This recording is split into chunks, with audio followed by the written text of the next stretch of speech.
Livro do profeta Naum. Glória a Deus. Capítulo de número 1, versículo de número 1 ao versículo de número 5. Diz assim a palavra do Senhor. Peso, só diminuir um pouco aí o volume da microfonia. Muito bem, Naum, capítulo 1, versículo de número 1. Peso de Nínive, livro da visão de Naum, o Elcosita. O Senhor é um Deus zeloso e toma vingança. O Senhor toma vingança e é cheio de furor. O Senhor toma vingança contra os seus adversários e guarda a ira contra os seus inimigos. O Senhor é tardio em irar-se, mas grande em força, e ao culpado não tem por inocente. O Senhor tem o seu caminho na tormenta e na tempestade, e as nuvens são o pó de seus pés. Ele repreende o mar e o faz secar, e esgota todos os rios. Desfalecem Bazã e Carmelo, e a flor do Líbano se murcha. Os montes tremem perante ele, e os outeiros se derretem, e a terra se levanta na sua presença. Sim, o mundo todo e todos os que nele habitam. Quantos dizem amém? Meus queridos irmãos, nós queremos, com a ajuda do Senhor, o Divino Espírito Santo, nesta noite, iniciar mais um estudo da Palavra de Deus. A semana, quinta-feira próxima passada, nós concluímos o estudo sobre pneumatologia, especificamente sobre as operações do Espírito Santo, e hoje eu quero, pelo menos, talvez em 2 semanas, no máximo, 2 quinta-feiras, estudar sobre as alternativas que nos garantem escapar da ira de Deus. Então, nós vamos falar sobre a ira de Deus e vamos mostrar, à luz da Bíblia, quais são as alternativas que temos que garante o escape do derramar da ira do Senhor. Amém? Amém, meus irmãos? Eu sei que falar sobre ira parece ser desnecessário. Nós gostamos muito de ouvir falar sobre o amor de Deus. Mas falar sobre a ira de Deus parece que é um pouco assim chocante. É uma palavra que nos deixa até apreensivo, mas se está na Bíblia, o Espírito Santo quer que a ensinemos, que falemos acerca deste sentimento divino que é a ira. Teologicamente, os irmãos vão se deparar com alguns conceitos, ideias de pessoas que não compreendem a doutrina que fala sobre a ira de Deus, até porque existem alguns questionamentos, alguns postulados que questiona como pode um Deus todo amoroso se irar? Como pode um Deus que é detentor e que personifica em si a virtude do amor, poder se irar? Isso, a lógica, na realidade, é um paradoxo. Dizer que Deus todo amoroso se ira, mas biblicamente não é, desde que entendamos dentro do contexto em que a Bíblia fala acerca da ira de Deus. Se a gente analisar o contexto, a gente vai compreender porque a Bíblia diz que Deus se ira. A ira, no sentido genérico, a definição mais coerente que eu anotei para a ira é a seguinte, diga comigo: ira é a resposta emocional à percepção do mal e injustiça. Então, a ira é uma resposta emocional à percepção do mal e injustiça. Quando percebemos o mal e a injustiça, automaticamente o nosso sentimento ele repusa o mal, ele repusa a injustiça.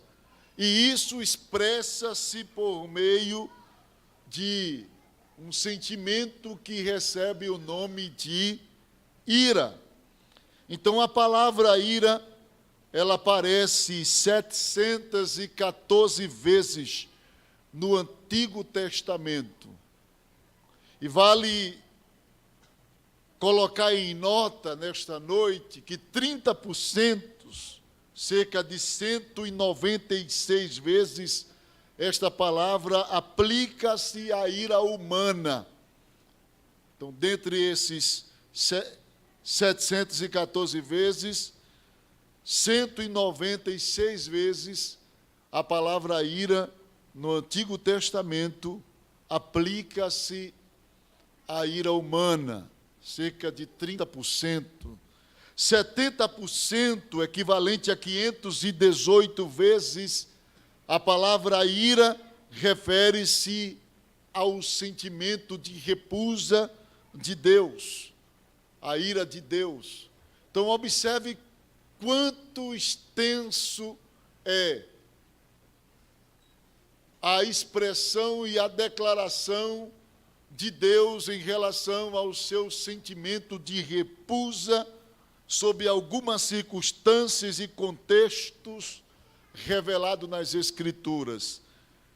Então, a Bíblia fala mais da ira de Deus do que propriamente da ira humana. Na Bíblia existem mais declarações da ira de Deus, ou referindo-se à ira divina, do que a ira humana. Na linguagem teológica, Deus se irá, isso é chamado de antropopatismo. Antropopatismo é um termo teológico que denota uma aplicação dos sentimentos humanos a Deus.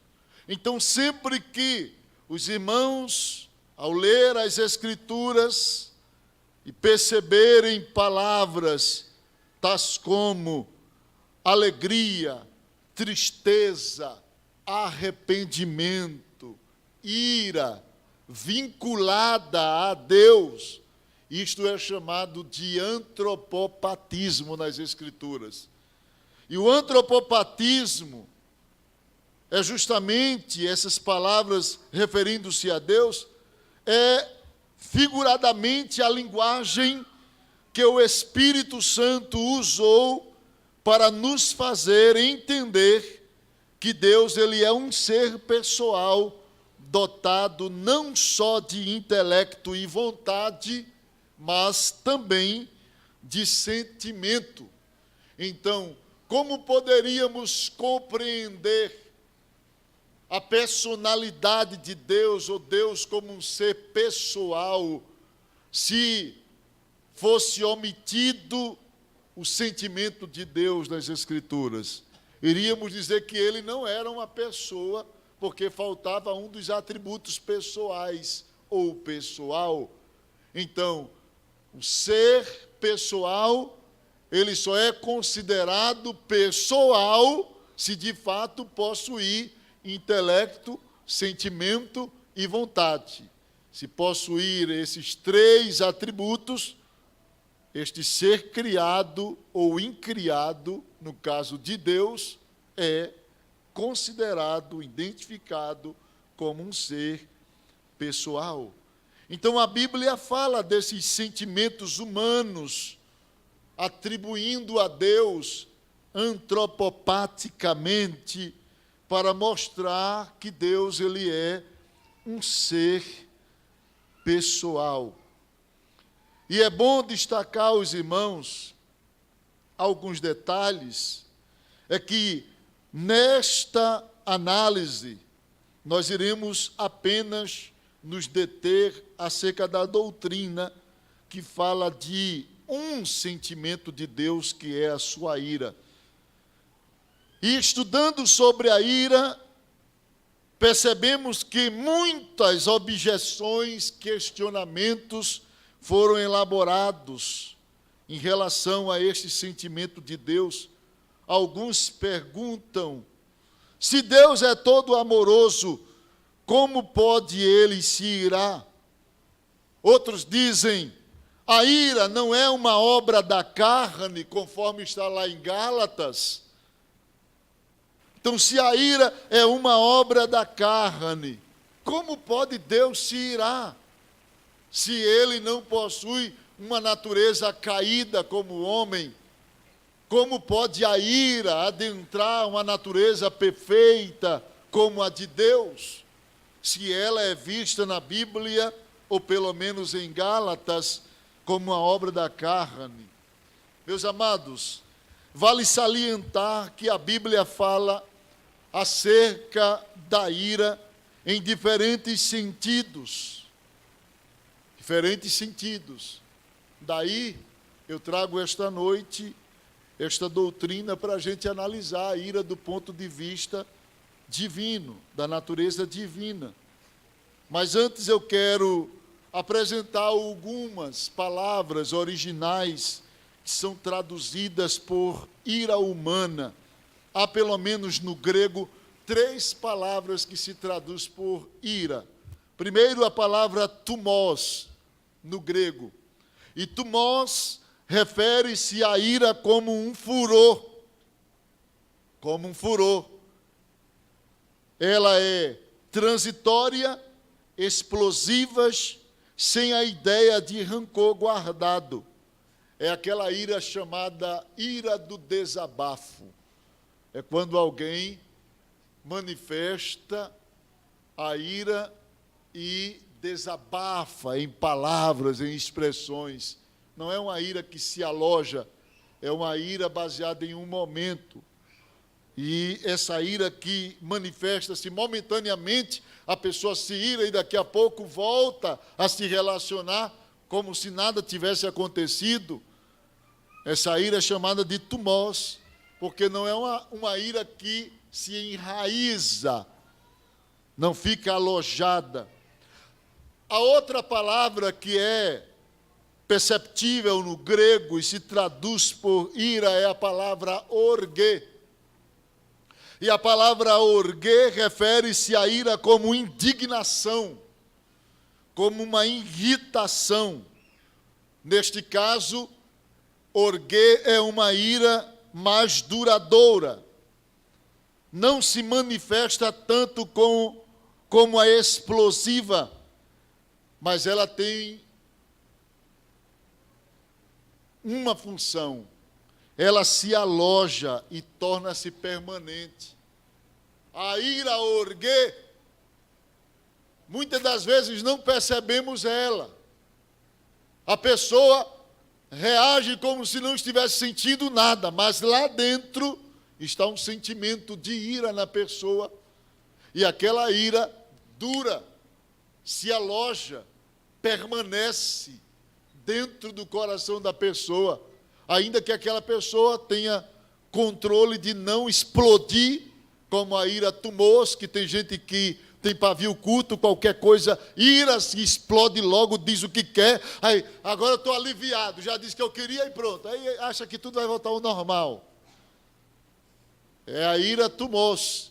A ira orgue, ela é diferente, a pessoa não explode, mas fica com aquilo lá dentro, só marcando a pessoa que lhe feriu, que lhe machucou, e colocando-a na sua alça de mira. A pessoa vai andando e ele, estou lembrado do que você fez. Tempo passa e a pessoa fica, não, estou lembrado, está aqui, ó. É a ira orgue, ela se aloja no coração. O terceiro tipo de ira, que é, ou palavra, que é traduzida por ira, é parorgismos, no grego.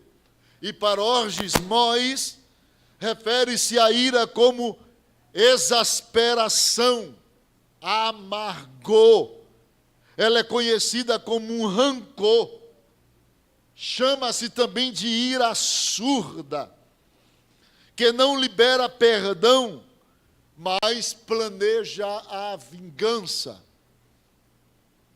A ira parorgismos é a ira que leva a pessoa a praticar o crime contra o próximo.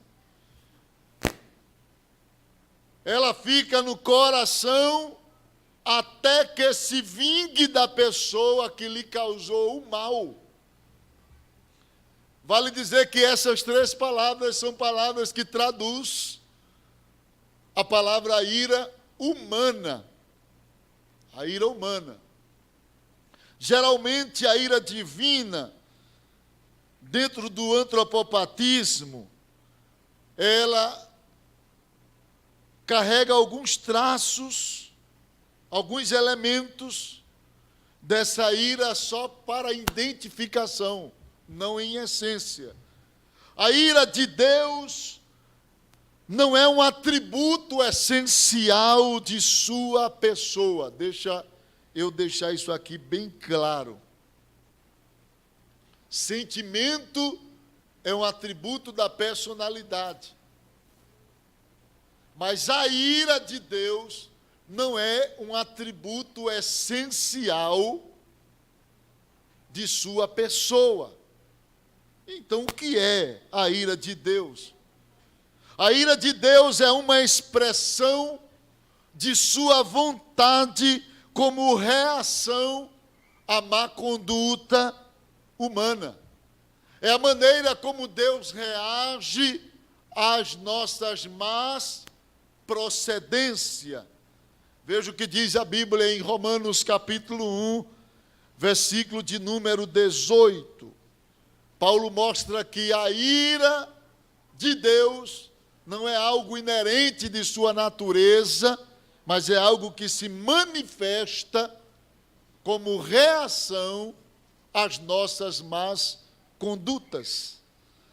Veja o que diz a palavra do Senhor. Romanos, capítulo de número 1, versículo de número 18, diz: porque do céu se manifesta a ira sobre toda, e o que mais?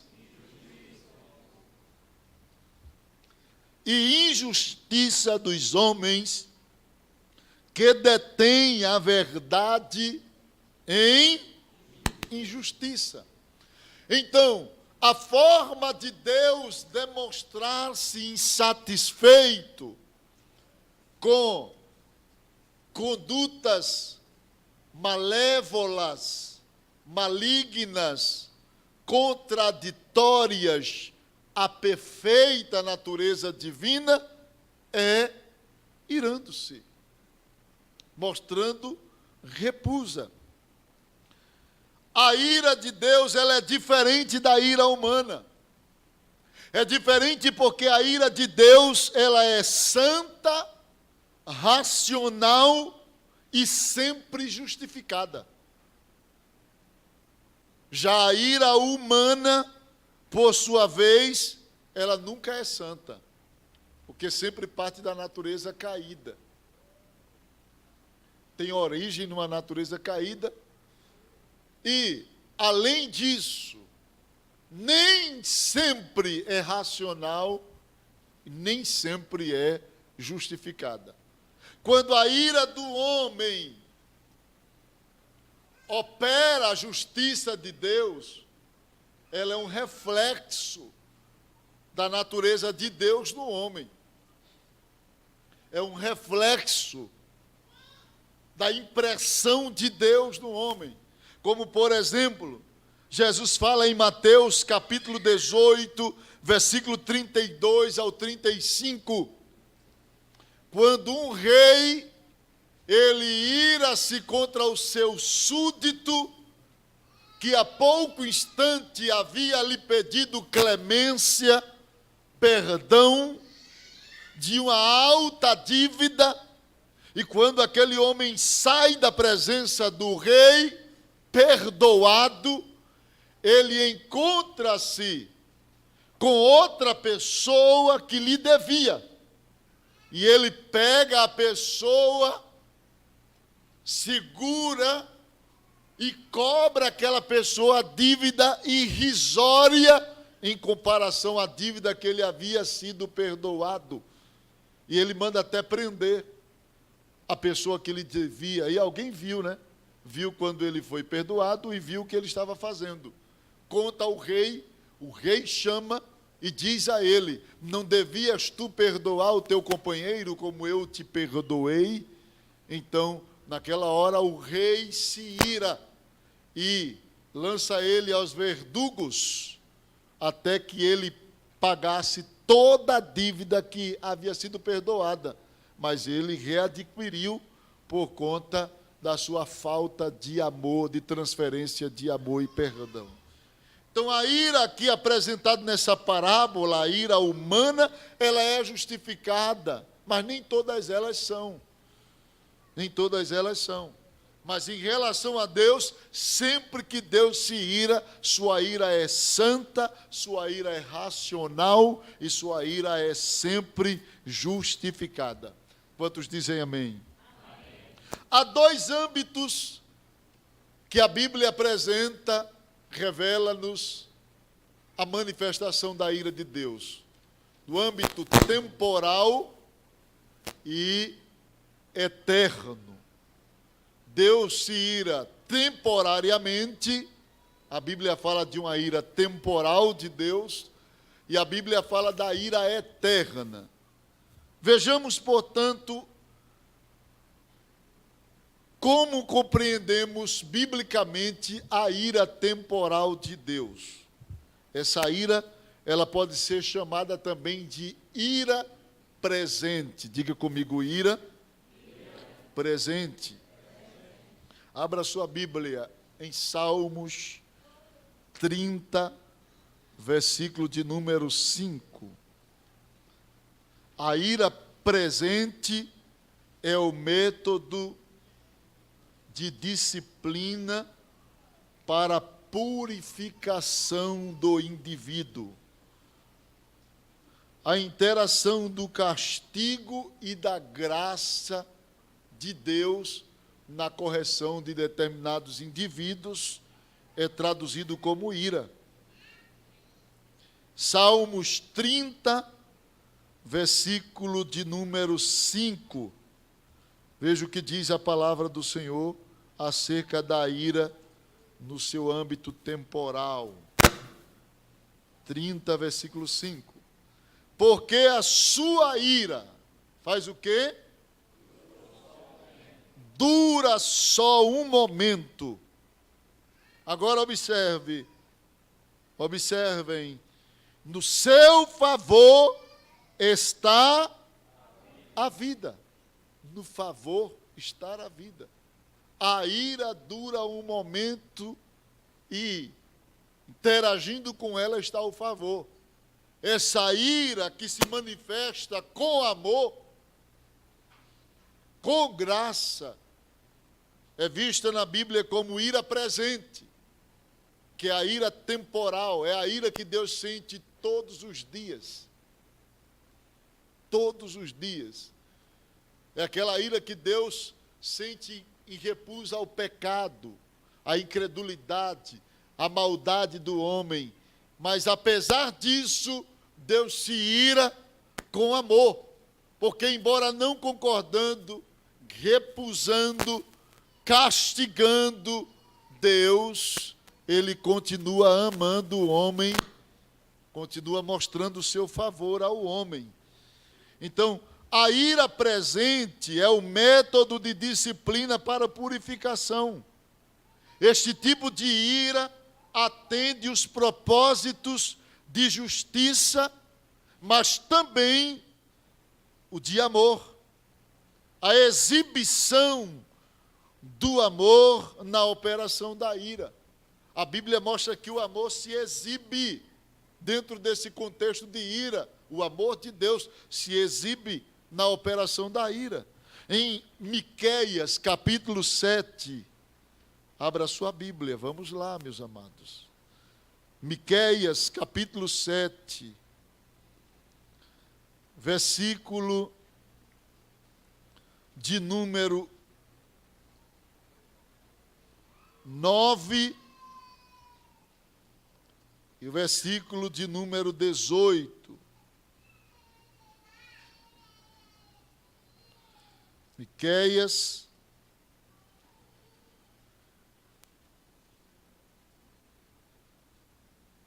capítulo 7, versículo 9 diz: sofrerei a ira do Senhor, porque pequei contra ele. Veja o equivalente de tempo, de prazo. Não é uma ira eterna nesse contexto, é temporal. Aí ele diz: até que julgue a minha e execute o meu, ele me trará o quê? A luz. E eu verei a sua justiça. A ira de Deus vem, Miqueias está dizendo, por conta do pecado, a ira temporal, a ira presente. Mas ela vem com amor, porque ela vem trazendo luz. Ela vem estabelecida em limite, em prazo estabelecidos por Deus, até que a pessoa alcance a luz que Deus quer. Então, tem coisas que Deus permite na sua ira acontecer com o crente ou com o homem dentro de um prazo de tempo estabelecido para que ele aprenda no furor de Deus a luz, alcance, entendimento de como deve agir, reagir em resposta ao amor divino. Versículo 18, veja o que diz: quem, ó Deus, é semelhante a ti, que faz o quê? Veja que ele já alcançou a luz aqui. No versículo 9, ele sofre a ira para alcançar a luz. Mas aqui ele diz: quem, ó Deus, é semelhante a ti, que perdoas a iniquidade e que te esquece do restante da tua herança? Ó Senhor, ou o Senhor não retém a sua ira porque tem prazer em quê? Na benignidade. A ira presente ou temporal é aquela ira que Deus manifesta sobre o homem em resposta ao seu pecado, ao seu erro, ao seu desvio. E diga-se de passagem que ninguém nesta terra que haja contra a vontade de Deus escapará da ira divina. Ninguém. Tem pessoas que pensam que conseguem burlar a lei de Deus sem sofrer consequências dolorosas. O fato de Deus não punir na velocidade que pecamos não significa que escaparemos de sua punição. Que palavra de doutrina, né? Mas eu tenho que falar o que Deus quer que eu fale sobre a ira dele. Que a gente só quer conhecer Deus de um lado. Ele é todo amoroso, ele é tão bonzinho, é quase um Papai Noel. Sabe o que é o Papai Noel? É aquela crença em um Deus que dá presente sem levar em consideração a natureza e o comportamento das pessoas. Deus não é um Papai Noel. Deus não é o Papai Noel que as pessoas criam, o mito do Papai Noel. Vamos conhecer a Deus como Ele é, irmãos. E quem vai dizer como Ele é e quem Ele é as Escrituras. Jesus disse, errais, não examinando as Escrituras, porque são elas que testificam de mim. Quem vai dizer quem é Deus não é a minha opinião, não é o meu conceito, não é o meu sentimento, não é a minha experiência, é a Bíblia quem diz quem é Deus. Quem é Deus? A gente não tem que fundamentar um conhecimento de Deus em cima de experiências de pessoas, é em cima da revelação da Bíblia. Da Bíblia. E esse Deus que se ira, ele tem uma ira temporal, que é chamada de ira presente. E eu disse que a ira presente exibe, manifesta também o amor de Deus. Agora, por que manifesta o amor? Veja, 3 razões onde o amor de Deus está presente na ira. Primeiro, por que o amor de Deus está presente na ira? Porque antes de vir o juízo, sempre vem os avisos. Vou repetir. Antes de Deus enviar um juízo sobre quem peca, Deus envia o aviso para não pecar. O envio do aviso é a ação do amor na ira. Deus está irado com o comportamento de alguém. Mas Deus, como Ele faz isso, só Ele entende. Ele consegue, na ira, emitir a graça, antecipando-se ao juízo. Ele envia o favor na frente do juízo. Antes dele destruir Nínive, ele disse a Jonas, vai e anuncia. Antes dele destruir o mundo diluviano, ele disse a Noé, prepara uma arca. Sabe o que é isso? É os avisos antes do juízo. Então, antes de Deus tomar a decisão de nos ferir com juízo, como consequência aos nossos pecados, Deus prepara o culto de doutrina, envia a mensagem para que a gente tome aviso de que Ele está consciente de nosso comportamento e de nossos desvios. O culto de doutrina é a emissão da graça de Deus para aqueles que estão na alça de mira da ira divina. Ninguém dá glória por isso. É o favor de Deus, amados.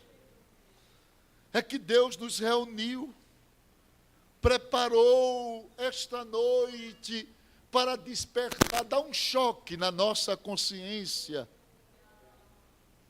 para que a gente tome consciência de que este Deus, o qual nós servimos, é um Deus que se ira contra o mal. E se há mal em nós, mal deliberado, logo nós estamos na alça de mira da ira de Deus. Mas a ira de Deus, ela não é aplicada, não se manifesta sem amor. Há tanto amor em Deus que antes dele enviar o juízo, ele envia o aviso. Provérbios capítulo 5, vamos lá, para quem comete adultério. A graça antecipando-se ao juízo, o amor de Deus na ira. Para quem pratica pecado de infidelidade conjugal. Provérbios, capítulo de número 5, versículo de número 1.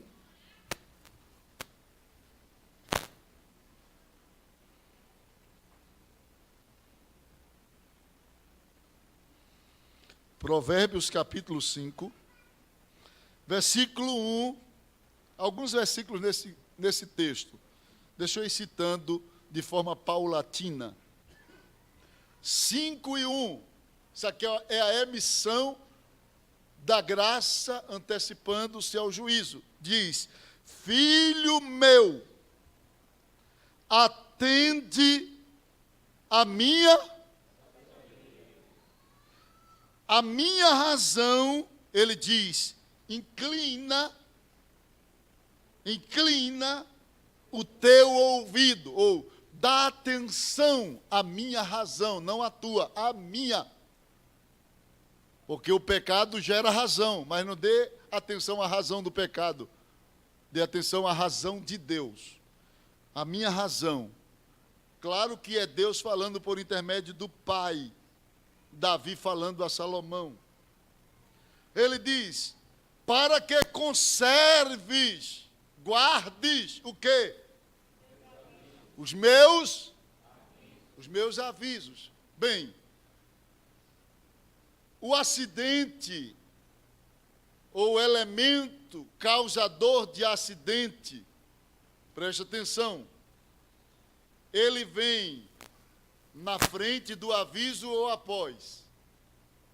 Na frente do aviso ou após? Deixa eu conjecturar.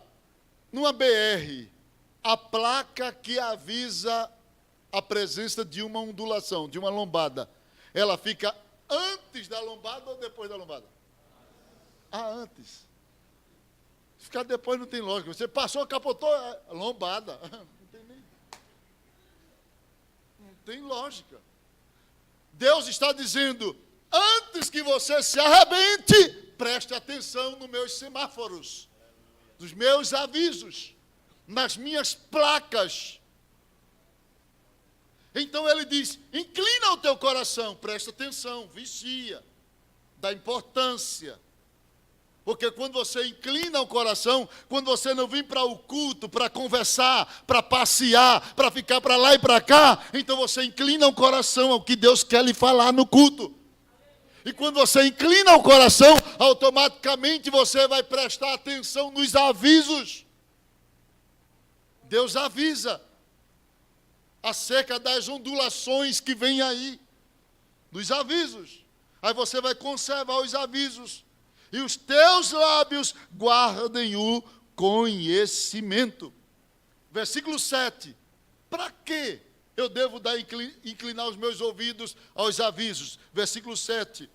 Ele diz: agora, pois, filhos, dai-me o quê? E não vos das palavras da minha. Ele está falando aqui acerca da infidelidade, do pecado de imoralidade, de prostituição. E ele fala acerca da mulher estranha. Estranha porque não é conhecida. É estranha porque não é a tua. Aí ele diz: afasta dela o teu primeiro aviso. Se tem uma mulher que não é a tua, que está dando em cima de ti, afasta dela o teu caminho. Se tu estás sendo tentado por uma mulher, estás sendo seduzido por uma mulher que não é a sua, vice-versa, então quer escapar, então, primeiro aviso, antes que caia, afasta dela o teu caminho. Lá vem ela, corre por aqui, ó. Vai passar perto dela e good morning, good night, good afternoon. Não. Não vá passar perto dela e dar saudação. Ah, não vou cair não. Oi, tudo bem? Já está caindo.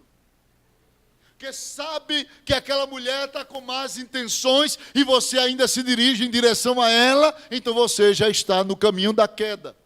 Quer escapar? Então aqui está o primeiro aviso. Afasta dela o teu caminho. Ela tem um caminho, você tem outro. Fica distante. E tem que se distanciar em todos os sentidos. Ah, mas eu não a vejo, é só no zap. Então corta.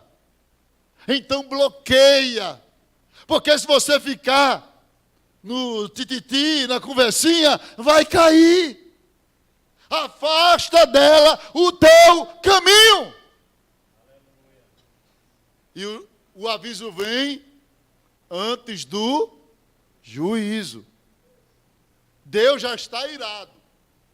Quando a pessoa começa a desviar-se do pacto, do relacionamento conjugal, Deus já está irado. Mas Ele é todo amoroso, que Ele consegue administrar amor em meio à ira. Ele envia os avisos.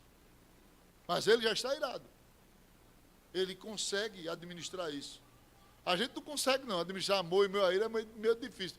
A gente só tem amor depois que bate, que o cara está no chão. Eita, bichinho, não era para eu ter batido assim não. Deus cuida logo antes de bater. Ele consegue administrar esse grau, esse nível. Então, o amor se manifesta antes do castigo com as advertências. E aqui vem, não te aproximes da porta. Tudo isso aqui é aviso. Por quê? Para o quê? Que não deis a outros a tua, nem os teus anos a... Porque se você começar a alimentar relacionamento ilícito, primeira coisa, você vai perder a honra. Segundo, para que não se farte os estranhos do teu, você vai perder o direito. E todos os teus trabalhos, o quê? Você vai perder o que você conquistou. Porque você... É igual uma pessoa que eu conheci, um cantor, que ele deixou a mulher e foi namorar com outra, a outra fez ele mobiliar uma casa toda, tudo novo. Que às vezes o camarada não compra móvel para dentro da casa dele, para a mulher dele. É pirangueiro, mas arruma outra mulher, no instante tem dinheiro para comprar as coisas. Aí arrumou outra mulher até fiado. Comprou guarda-roupa, cama, fogão. Quando ele mobiliou a casa, ela deu-lhe um chuto. Ele ficou com a dívida, sem a mulher, e voltou para outra que ele dizia que era feia. É isso que a Bíblia está dizendo.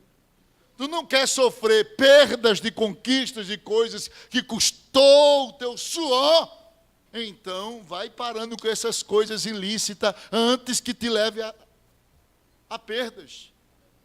Vai parando com isso. Para de alimentar relacionamentos ilícitos. Aí perda de bens. E gemas no teu... Dores, angústias, decepção, frustração. Não quer terminar teus anos de vida frustrado, em depressão, em vergonha? Evita relacionamentos ilícitos. Este é o aviso de Deus.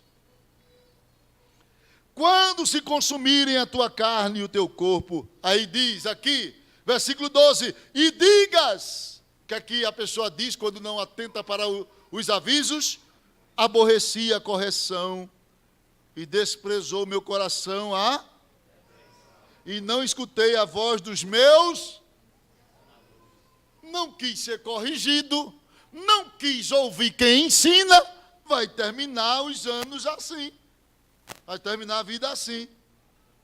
Nem a meus mestres inclinei o meu ouvido. Então, quando não se dá ouvido, se sofre o juízo. Veja Provérbios 23, 29, versículo 1. Veja, Provérbios 29, 1.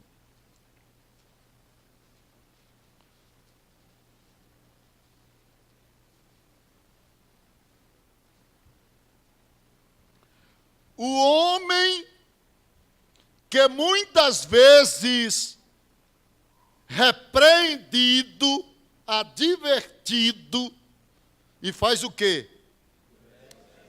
Não, vai acontecer isso comigo não, estou nem aí para o que vocês estão dizendo. E endurece a cerviz, que é o pescoço aqui, esse osso aqui, ó, que inclina, que faz esse movimento. Endurecer, posição de orgulho, não declina, não se inclina, não reconhece. Ele é repreendido, mas não quer reconhecer, continua ereto, orgulhoso. Aí o que é que a Bíblia diz? Será quebrantado de repente, sem que haja cura. Quem não dá atenção aos avisos de Deus, sofrerá o juízo de Deus. É isso que a Bíblia está dizendo. É isso que o Senhor está falando aqui nesta noite. É isso que Deus quer que escutemos de sua parte, de seu Espírito. Que Ele é um Deus de amor, mas Ele é um Deus que se ira, mas a misericórdia dEle é tão grande por nós, que antes dEle enviar o juízo, Ele envia os avisos, as advertências, para nos desviar do tiro de juízo que está por vir. Onde é que está o amor de Deus na ira temporária? Primeiro, em antecipar-se com avisos e advertência. Então, o amor de Deus está na ação que antecede o juízo. Diga, o amor de Deus está na ação que antecede o juízo. Em segundo lugar, o amor de Deus está em meio ao juízo. E Deus, Ele é tão amoroso na sua ira temporária. Ele manifesta o amor antes que o juízo venha, e até depois que o juízo já veio. Em meio ao juízo, Deus manifesta o seu amor. Deus manifesta o seu amor em meio ao castigo. Como é que Deus manifesta o seu amor? É que em meio ao castigo do crente, Deus continua acessível. Deus não se tranca. Ele está castigando o filho, Ele está castigando o rebelde, Ele está castigando o desobediente, mas Ele não coloca algodão no ouvido, estou nem aí, e só bate na pessoa ou castiga a pessoa, não. Ele castiga com os ouvidos aguçados. Porque na hora que o filho gritar e dizer assim, papai, tem misericórdia, ele para. Então o amor dele está até no meio do juízo. Vamos ver isso na Bíblia. Números capítulo 11, versículo 1.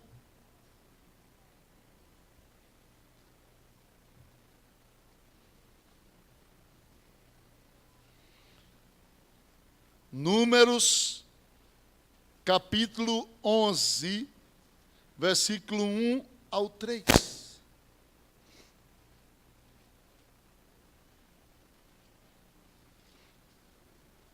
E aconteceu que, queixando-se o povo, era mal aos ouvidos de quem? Porque o Senhor ouviu. E a sua ira fez o quê? E o fogo do Senhor fez o quê?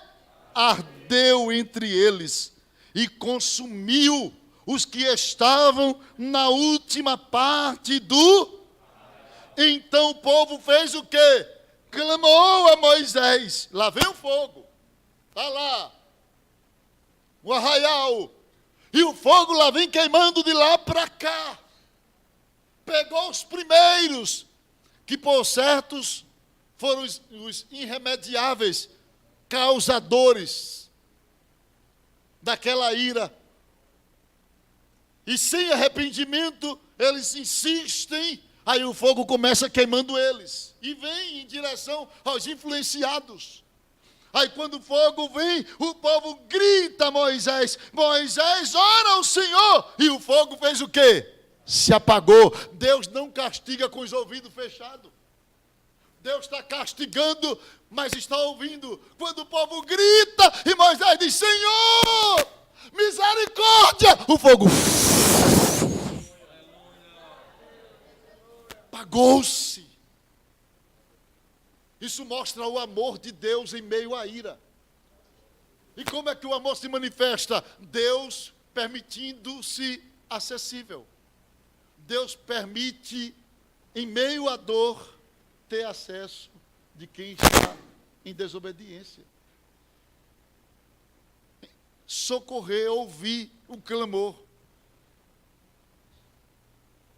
Então, o amor de Deus se manifesta na ira de Deus. Em Joel capítulo 2, versículo 12 ao 14, você vai ver Joel clamando aos sacerdotes, dizendo: rasgai não as vossas vestes, rasgai o vosso coração. Clamem ao Senhor. Quem sabe ele se arrependerá do mal e deixará após si uma bênção. Veja que Joel tinha consciência que na ira Deus se arrepende. Deus volta atrás quando o povo muda. Porque a relação de Deus com o povo é bilateral. Se você endurece o coração, Deus envia a ira. Se você amolece o coração, Deus suspende a ira.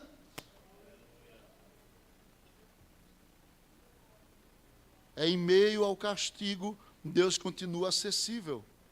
Em terceiro lugar, na ira temporária, Deus manifesta o seu amor, não somente antes do juízo, em meio ao juízo, mas após o juízo. E após o castigo, o amor de Deus está presente porque Ele dá a quem foi castigado a consciência de não cometer os mesmos erros e de escapar de uma ira maior, que é a que nós vamos estudar, a ira futura. Então, após o castigo, o amor de Deus ainda está. Porque após o castigo vem a consciência que Deus dá à pessoa que foi castigada, para evitar de cair na situação de sofrer a ira futura. Gente, há uma ira de Deus que nada vai conseguir apagar o fogo, o ardor dessa ira, que é a ira futura. A ira temporal, ela se manifesta com amor, avisando, ouvindo, mas também conscientizando a pessoa para escapar da ira futura. Vou ler só 2 versículos e a gente continua a próxima semana. Veja o que diz a palavra de Deus. Salmo 119, versículo 67. Salmo 119, versículo 67.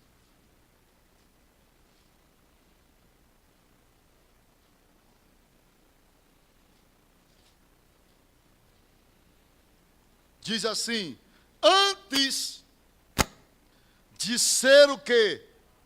Afligido, castigado. Ele diz o quê? Andava errado. Mas agora, depois que fui castigado, o que é que ele diz? Guardo a tua palavra. A tua ira serviu para me dar consciência do que é certo, de fazer o certo. Veja o 71. Veja qual é o adjetivo que ele dá ao castigo da ira temporária. 71, ele diz: foi muito ruim. Foi o quê? Foi bom. Ou foi-me bom. Está se referindo a ele. Ter sido o quê? Para o quê? Aprendesse os teus Então, até após o juízo, a ira de Deus, ela vem com amor, porque ela gera no castigado, no punido, a consciência do bem de Deus, prevenindo-o de um ardor maior. Quantos que não se convertem depois de um acidente de carro? É assim ou não é? Quantos que não se converteram depois de passar um processo de dor? E depois que passa o processo, eu digo, eita Jesus, coisa boa foi o Senhor me salvar, me trazer, como alguns dizem, pelo anzol. Pelo anzol. Foi bom o Senhor me trazer pelo anzol, porque agora estou livre da condenação eterna. Às vezes, aquele processo doloroso, temporário, é para escapar de uma dor eterna. É Deus ensinando, Ele é pedagógico, é Deus ensinando para escapar de uma dor eterna. O que é que o Senhor quer dizer com isso? Se for preciso Deus lhe colocar numa cama para você não entrar em condenação, Deus vai colocar. Se for preciso Deus permitir um acidente, Deus vai permitir. Se for preciso para te fazer escapar da condenação, Ele vai permitir. Mas Ele não vai te perder, porque Ele quer você, Ele ama você, e Ele vê em você, no processo, o arrependimento. Nem todos que entram no processo de Deus se arrependem. Mas Deus coloca uns porque também vê que vai haver arrependimento. Eu conheço muita gente, muitas famílias que foram mudadas por causa de perdas. Depois eu continuo isso aqui. Próxima semana eu falo sobre a ira futura. Mas eu conheço muita família, muito crente, que passou por um processo terrível para chegar a um nível de comunhão espiritual. Não era que Deus queria o processo, Deus queria que ele evitasse.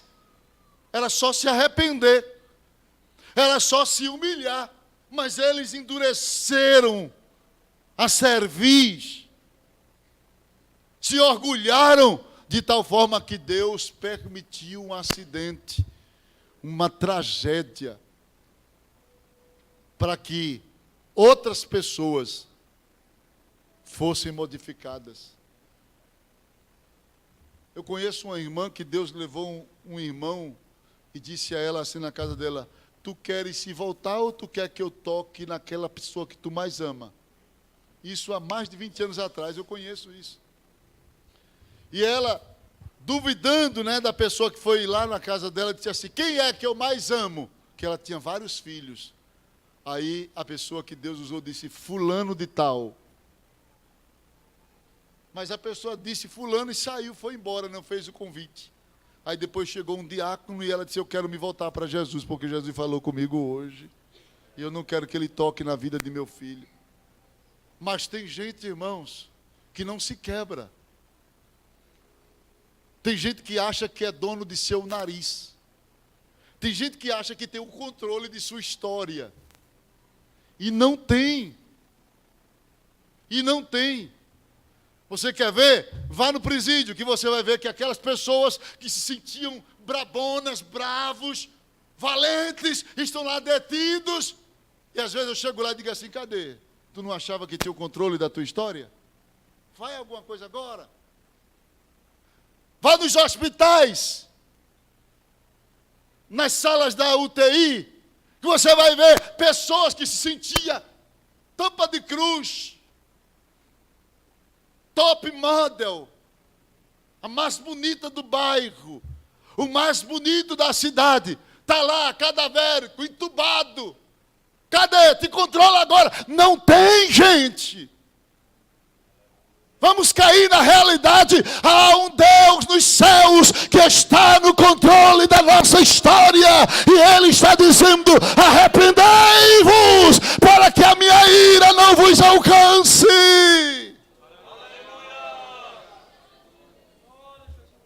Parem de pensar que é dono de vocês mesmos. Paremos de pensar que a gente tem o controle da vida da gente na nossa mão. Acabem com essa besteira. Porque é Deus que está no controle da nossa vida. É Ele que tem o controle de tudo, irmãos, de tudo, de tudo, de tudo, absolutamente de tudo. Paulo sobe no Areópago e diz, é nele que existimos, é nele que vivemos e é nele que nos movemos. Ou seja, se Deus não determinar, a gente não se move para canto nenhum. Ou se Deus não quiser melhor, a gente não se move para canto nenhum. Estamos debaixo de uma lei, chamada lei da autorização. A gente vai até onde Deus queira permitir. A gente vai até onde Deus queira permitir. Porque Deus não determina o pecado, mas Deus estabelece um limite. Você peca até ali. Você quer pecar? Eu lhe espero até tal limite. Eu suporto você até tal nível de pecado. Se você passar, eu lhe pego. Deus não determina o pecado, mas estabelece limite na sua longanimidade para o homem que peca. Então a gente precisa entender isso, gente. E cada dia se render na presença dEle e dizer a Ele, Senhor, tem misericórdia de mim. Me ajuda a te servir. Eu quero ser crente de verdade. Não quero mentir, não quero enrolar, não quero disfarçar. Não quero viver em função das pessoas, quero viver em função de Ti, em agradar a Ti, porque tem que viver em função só de agradar as pessoas como prioridade. Não é que você vai desagradar as pessoas, mas as pessoas não devem ser sua prioridade, minha prioridade. A prioridade é Deus. É Deus. Porque pessoas a gente engana. Vai enganar Deus? Para pessoas você, eu, nós nos maquiamos. Usa maquiagem. E as pessoas se impressionam. Vai usar maquiagem para Deus? Para ver se ela não sabe quem sou eu e quem é você? Então vamos parar para viver um evangelho verdadeiro. Genuíno. Genuíno. Evangelho genuíno. Porque estamos servindo a um Deus que se ira. E a ira dele, ela vem. Amém?